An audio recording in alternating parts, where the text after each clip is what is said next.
Hi everyone, welcome to channel Get Cracker. Hi everyone, कैसे हो सभी लोग। जैसा कि हमने पिछले कुछ वीडियो में गेट के कुछ टॉपिक और यूनिवर्सिटी एग्ज़ाम में पूछे जाने वाले न्यूमेरिकल सॉल्व किए हैं, तो आज हम वो न्यूमेरिकल करेंगे जो पिछले लेक्चर में हमने बोला था कि करने को, कि आप अपने आप से खुद से सॉल्व करने की कोशिश करें। तो आज मैं वो आपको न्यूमेरिकल सॉल्व कराऊंगा, तो आप साथ साथ में हमारे साथ नोट्स बनाते रहें और तैयारी भी करते रहें, और हमारे गेट क्रैकर को चैनल को सब्सक्राइब करें, लाइक करें और शेयर करें। और अगर आपको कुछ टॉपिक समझ नहीं आ रहा है तो हमें कमेंट ज़रूर करें। तो वो न्यूमेरिकल इस तरह से था कि 2 slab, each slab 100 mm thick and made of material with thermal conductivity of 16 watt meter degree and 200 watt per meter degree are placed in contact, which is not perfect due to roughness of surface. Only 40% of area in contact and air fills 0.02 mm thick gap in the remaining area if the extreme surface of the arrangement are at temperature of 250 degrees Celsius and 30 degrees Celsius. Determine the heat flow through composite system, the contact resistance and temperature drop in contact. Take thermal conductivity of air is 0.032 watt meter degree and assume that half of the contact area is due to either metal. ये numerical बहुत अच्छा question है GATE of point of view से। इस question में आपको दोनों combination मिलेंगे, थर्मल कॉन्टैक्ट रेजिस्टेंस भी और कंपोजिट वाल का भी। तो ये न्यूमेरिकल बहुत इंपॉर्टेंट है, आप इस न्यूमेरिकल ध्यान से करें और साथ साथ में नोट्स बनाते रहें। चलो अब देखते हैं इस न्यूमेरिकल में पूछा क्या गया है, हमें गिवन क्या इस क्वेश्चन में। 2 slab, each slab 100 mm thick, 2 slab है हमारे पास, उसकी थिकनेस 100 mm है, and made of material with thermal connectivity of 16 watt metre degree and 200 watt metre degree. मतलब एक स्लैब की थर्मल कनेक्टिविटी है 16 watt per metre degree and दूसरी स्लैब की थर्मल कनेक्टिविटी है 200 watt metre degree. Are place in contact which is not perfect. हमने उन दोनों स्लैब को कॉन्टैक्ट किया बट वो परफेक्ट कॉन्टैक्ट में नहीं हुई, due to roughness of surface. Only 40% of area in contact. हमने दोनों स्लैब को कॉन्टैक्ट किया, उसका सिर्फ 40% एरिया ही कॉन्टैक्ट में हुआ, क्योंकि ड्यू टू रफनेस 60% में कॉन्टैक्ट में उसमें एयर फिल हुई है। जो हमने कॉन्टैक्ट किया था स्लैब को, उसकी थिकनेस है 0.02 mm थिकनेस।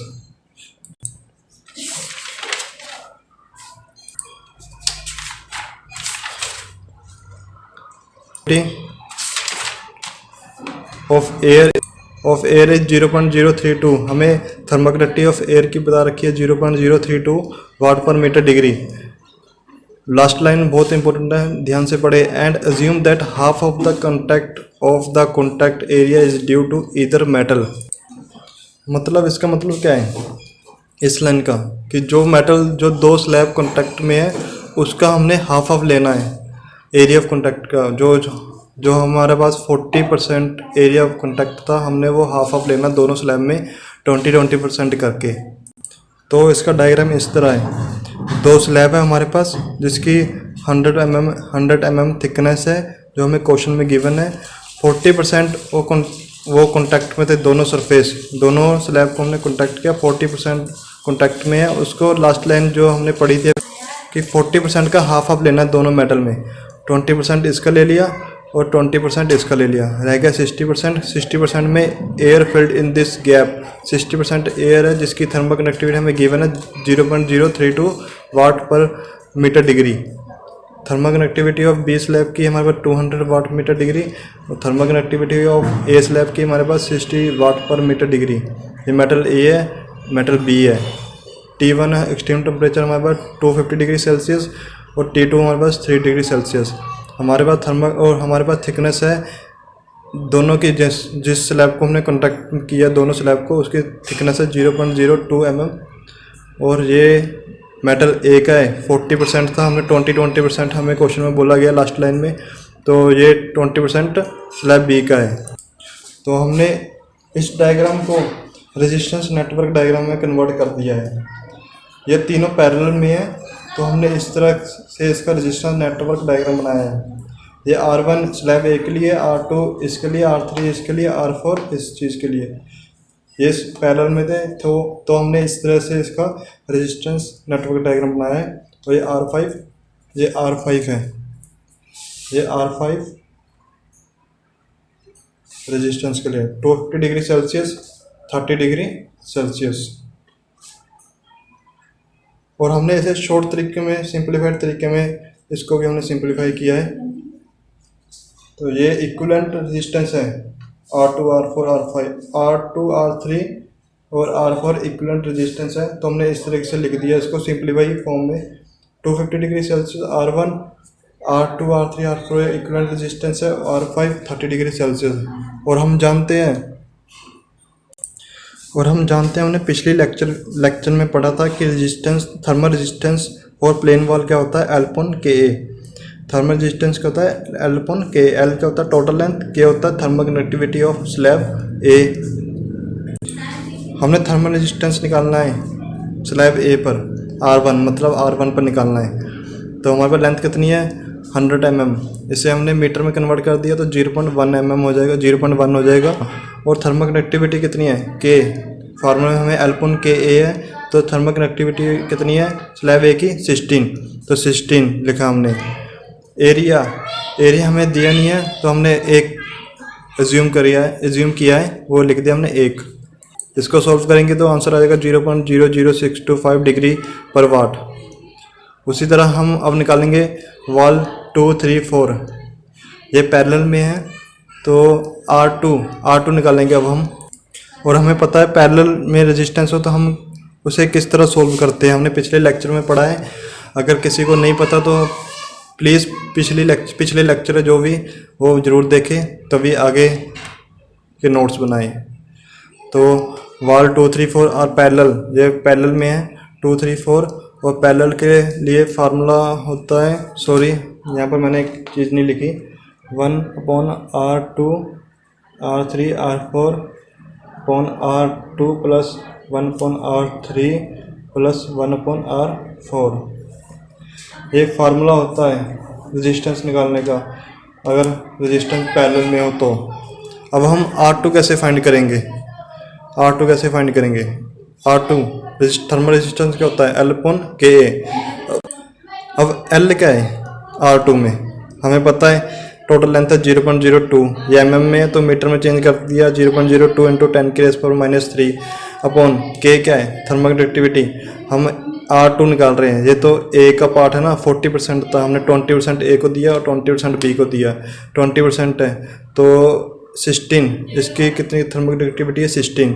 और एरिया कितना है 20%, 20 था, 40% था हमारे कॉन्टैक्ट में, तो ये 20 इसका 40 हो गया, 60 100 हो गया। 20 का कैसे 0.2% का 0.2 एरिया। और R2 सॉरी हमें पता है 0.02 लेंथ है और थर्मल कंडक्टिविटी 16 है, एरिया हमें A एज्यूम किया है तो R2 निकल जाएगा। तो उसी तरह R3 कौन सा, ये हमें L पता है 0.02 इंटू 10⁻³ थर्मल कंडक्टिविटी हमें दी है क्वेश्चन में 0.032 वाट पर मीटर डिग्री। उसी तरह हमें बताया है कितना ये है, एरिया कितना है 60%, तो 0.6 एरिया हमने एज्यूम किया 1, तो R3 भी निकल जाएगा। उसी तरह R4 निकल जाएगा, और उसी तरह R4 निकल गया, R4 की वैल्यू आई 5 इंटू 10⁻⁷ डिग्री पर वाट। ये जरूर R4 सॉल्व करके देखें खुद से, जिससे आपकी प्रैक्टिस भी साथ साथ में होती रहेगी। अब आता है R5 की, L/Ka।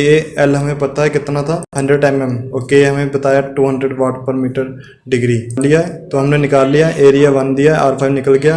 और जो फार्मूला होता है पैरेलल के लिए, जो भी मैंने पीछे लिखना भूल गया था, 1/R2 3 4 कैसे निकालते हैं, 1 upon resistance 2, 1 upon resistance 3, 1 upon resistance 4। R2 की वैल्यू निकाल ली, R3 की निकाल ली, R4 की निकाल ली, तो रेजिस्टेंस हमारे पास निकल जाएगा R2 3 4 की वैल्यू निकल जाएगी 4.62 इंटू 10⁻⁻7 डिग्री पर वाट।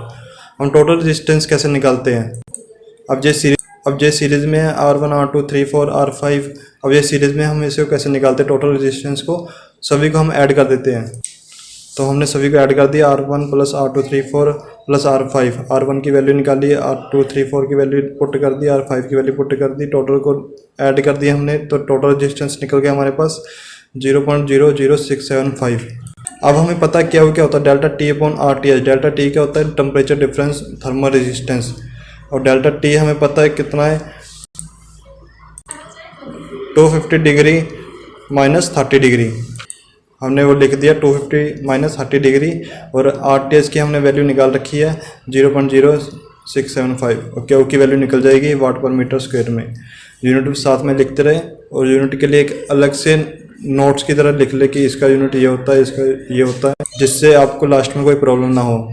अब हमें पूछा क्या गया था दूसरे में, हमने क्यों निकाल लिया, पूछा गया था कॉन्टैक्ट रेजिस्टेंस पूछा था। हमें पता कॉन्टैक्ट रेजिस्टेंस 2 3 4 ही है, रेजिस्टेंस 2 रेजिस्टेंस 3 रेजिस्टेंस 4, तो हमने उसकी वैल्यू निकाल रखी है, रेजिस्टेंस 2 3 4 की ये वैल्यू है।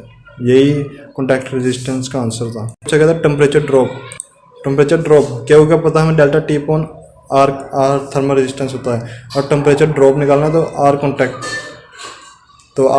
हमें, और टेम्परेचर ड्रॉप निकालना है। अब हमें क्यू की वैल्यू पता है, आर कॉन्टैक्ट की वैल्यू हमें पता है कितनी थी 4.6762, और क्यू की वैल्यू पता है हमने निकाल रखी है 32, और टेम्परेचर ड्रॉप निकल जाएगा इससे, जिससे टेम्परेचर ड्रॉप की वैल्यू आई है 0.01505 डिग्री सेल्सियस।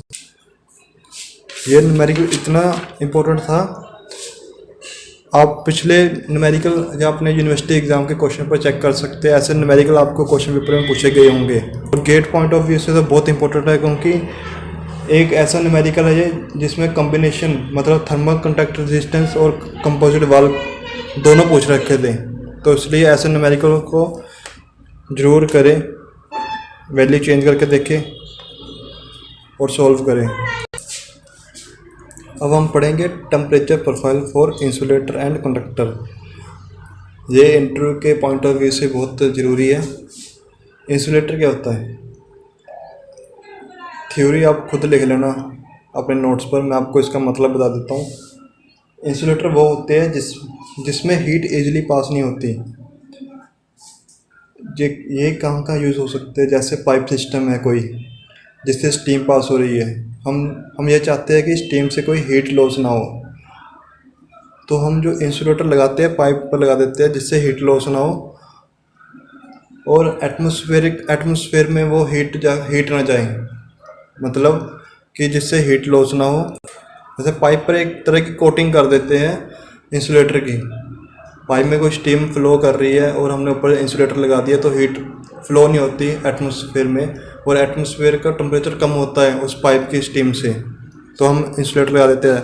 अगर डायग्राम कभी ऐसे बन रहा है सडनली डाउन जा रहा है 100 डिग्री सेल्सियस से कि 30 डिग्री सेल्सियस तक, तो वो इंसुलेटर है, ठीक है। अगर कोई टेम्परेचर डिफरेंस इतना ज़्यादा हो तो वो इंसुलेटर है, हमें इंसुलेटर शो कर रहा है। अब कंडक्टर क्या है, कंडक्टर में हीट इजली पास होती है, और इसमें टेम्परेचर डिफरेंस होता है जो इतना ज़्यादा नहीं होता है, 100 डिग्री सेल्सियस से जैसे 90 डिग्री सेल्सियस वह इतना टेम्परेचर डिफरेंस होता है, उसे हम कंडक्टर बोलते हैं। अब नेक्स्ट है convection resistance for a plane valve.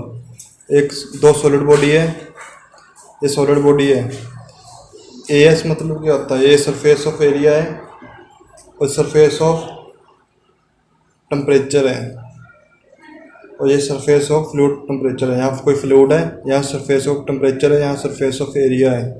Convection resistance for a plane wall, ये भी यूनिवर्सिटी एग्जाम में बहुत पूछा गया है क्वेश्चन। जब मैं यूनिवर्सिटी में पढ़ता था मुझे याद है ये क्वेश्चन हमें भी पूछा गया था क्वेश्चन पेपर में, फाइनल पेपर में।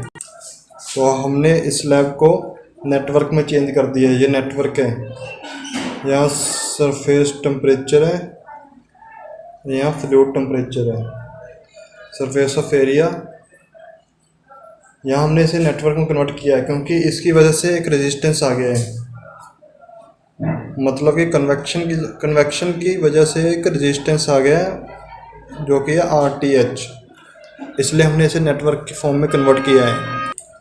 सरफेस पर टेम्परेचर ज़्यादा है और फ्लूइड का टेम्परेचर कम है, तो इसकी वजह से ये प्रोफाइल ऐसे बनेगी नीचे को कि सरफेस का टेम्परेचर ज़्यादा है और फ्लूइड का टेम्परेचर कम है। मैंने आपको बता दिया है AS क्या है, सरफेस एरिया, और T है सपोज फ्लूइड टेम्परेचर, मतलब एम्बिएंट टेम्परेचर भी हो सकता है, फ्लूइड टेम्परेचर भी। TS है सरफेस टेम्परेचर। हम जानते हैं, हम ये पढ़ेंगे न्यूटन लॉ ऑफ कूलिंग आगे कुछ लेक्चर में। उसका फार्मूला होता है Q equal to H dot product AS TS minus T infinity. TS T infinity आपको पता है, AS भी पता है। H क्या होता है? H हमने आगे पढ़ा है, H होता है कन्वेक्टिव हीट ट्रांसफ़र।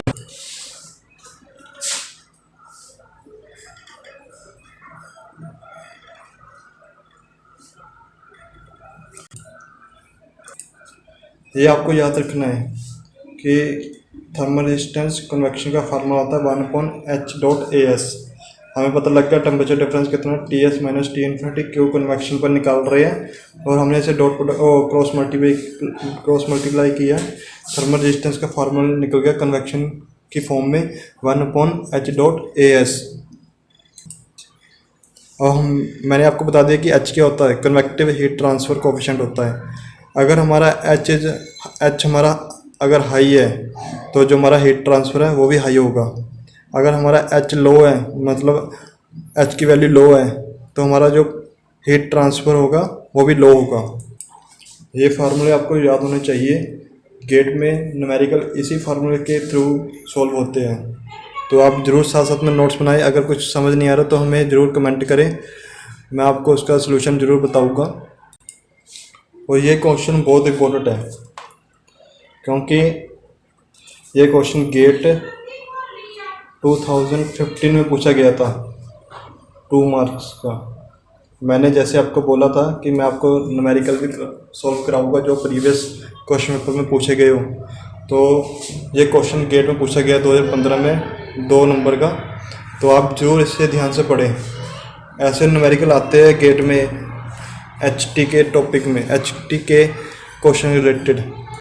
अब इस न्यूमेरिकल में बोला क्या गया, ए ब्रिक्स वाल, एक वाल है हमारे पास जिसकी थर्मल कंडक्टिविटी कितनी है 0.9 watt per metre kelvin. Of thickness of, कितनी थिकनेस है उसकी वाल की 0.18 मीटर। आगे पूछा separate the warm air in the room from the cold ambient air on the particular winter day. मतलब है जो कि बाहर का टेम्परेचर है वो बहुत ठंडा है अंदर से टेम्परेचर से। बाहर का टेम्परेचर कितना, -5 डिग्री सेल्सियस, और जो अंदर का टेम्परेचर है, इनर टेम्परेचर है, वो है 27 डिग्री सेल्सियस।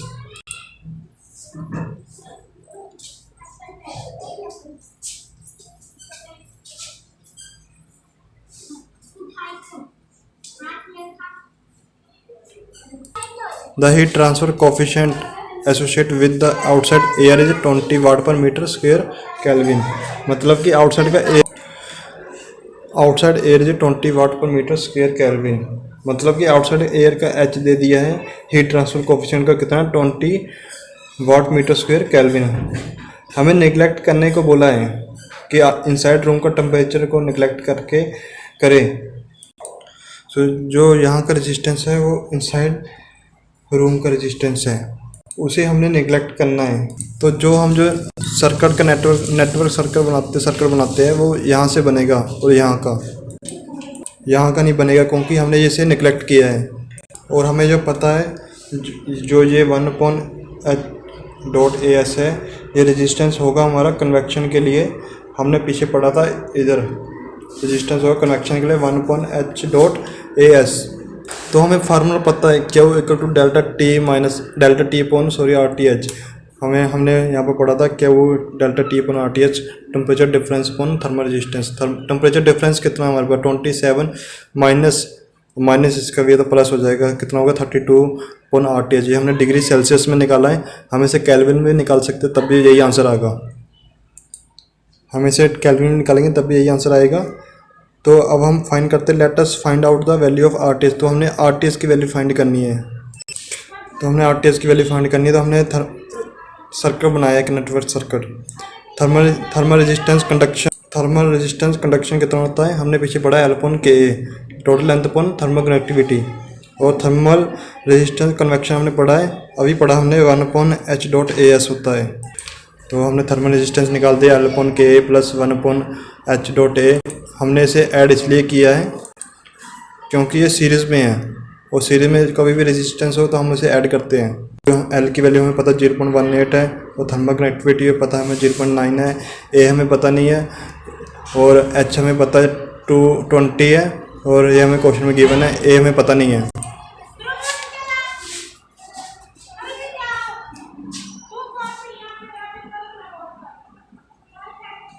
हमने Q की वैल्यू पीछे निकाल रखी है 32/RTH। तो RTH की वैल्यू हमने पुट कर दी यहाँ पर, और A चला गया क्रॉस मल्टीप्लाई नीचे। Q/A होता है स्मॉल क्या होता है हीट फ्लक्स, ये होगा 32.0.25। Q की वैल्यू निकल गई 128 वाट पर मीटर स्क्वायर। ये हमारा आंसर है इस न्यूमेरिकल का। ऐसे न्यूमेरिकल आप भी खुद भी सोल्व करें।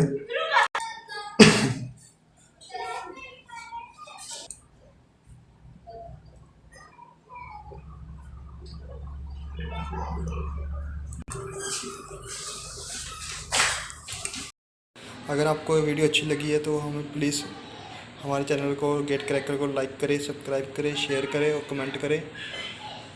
घर पर रहे, सुरक्षित रहे। अगर आपको कुछ समझ नहीं आया तो हमें ज़रूर रिप्लाई करें, मैं आपको उसका सलूशन बताने की ज़रूर कोशिश करूँगा। Okay bye, take care.